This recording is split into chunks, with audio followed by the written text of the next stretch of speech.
Hey guys, today I installed a reverse switch on my grinder. I'm pretty excited about it, and this is the first startup.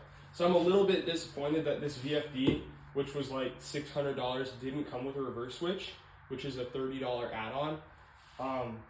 But we're gonna try it out here. I have the speed pretty low. I'm gonna flip this to forward and then hit the start. And it works. Now let's try reverse. Have it in reverse. And it works. Let's go.